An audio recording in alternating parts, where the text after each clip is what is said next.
And good morning for another morning coffee with Marcaida. And happy Halloween to all of you, or those who are about to go out there, go trick-or-treating. And for today's thought is this idea of, you ever wonder how the society likes to label things? They always want to find a way to label you and categorize you so that they can say something about what you are or who you're supposed to be or where you're supposed to fit. And sometimes it turns into something negative when they start to label things as some kind of disorder. Now, I've been told before that I have a form of ADDH, attention deficit, and they're saying, well, you can't focus sometimes. Well, I go, well, yeah, because I'm always on my phone. And as you're talking to me, I'm multitasking. And I look at the face of my phone and I have all these apps. So, ooh, shiny. So I'm going to keep on focusing on something different every time as I'm talking. Watch people texting, and as they're texting to other people, the multitasking world. Basically, that could be an evolutionary thing of, it's not a disorder. I guess. I don't know, I'm just able to scroll. Oh, back to this. I'm just able to do more things at one time. Why? Because the world, or the society I live in right now, has created these things. Oh, well, what about your obsessive compulsiveness? Oh, that's a problem because I tend to focus on something and I want to stick with that all the time. Oh, obsessive compulsive, or the ability to focus very well on one particular thing. In the beginning, it was something that worried me because, and people wanted to label that as a disorder to fix, but actually it was a strength.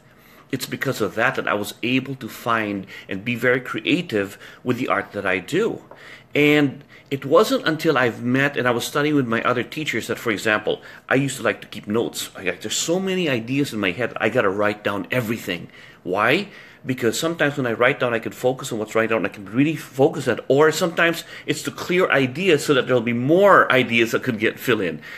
At first, it was a problem because I'd collect all these pieces of paper till I found out my teachers did the same thing. And I go, wait a minute. These people who I put up in high regard, and creative people, the creative people who had to design stuff, would do the same thing. I go, I'm in good company.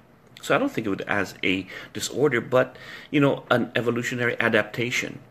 Recently, as you know, some of you know that I'm still recovering, trying to get this arm back to normal. The idea that I can't use this, in the arts show me that there's something called third hand principle.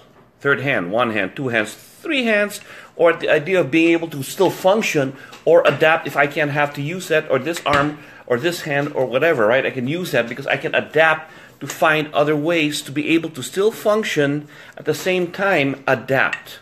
We've always said this in the show, I've said this, you have to be able to adapt, overcome, to be able to do things that's given to you and work and make it work. It's not a weakness, it's a strength.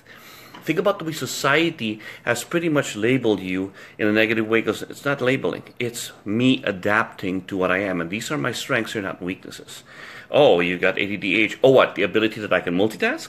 Or you got OCD. Oh, the fact that I can really focus on one thing, be able to adapt to stuff. At least that's what I do, because that's where you're playing to your strengths. And then you find your purpose. What is your purpose? Usually your purpose is something where you find that if it's something that you love to do, not necessarily just love to do, but something that you're easily good at. I don't have to put work into this, and that could be my purpose. And I'm going to turn that into my strength. I'm going to turn that into something that I'm going to be doing because I do it so well. And it's not anything that anyone's going to label me and tell me, I'm going to label you and put you in this category. And now it's some kind of disorder that you got to fix. There's nothing to fix. Whatever it is that you've got, whatever you are, it's a strength. You play on it, you find its purpose and how it works for you, because this could be something that you don't even have to work at. And that could be your purpose and your strength in this world. And don't ever let anybody tell you it's a weakness or a disorder, because everything here doesn't have to be labeled. It's just me. Like Marcaida here. Have a safe Halloween. My morning cup of joe. Take care, folks.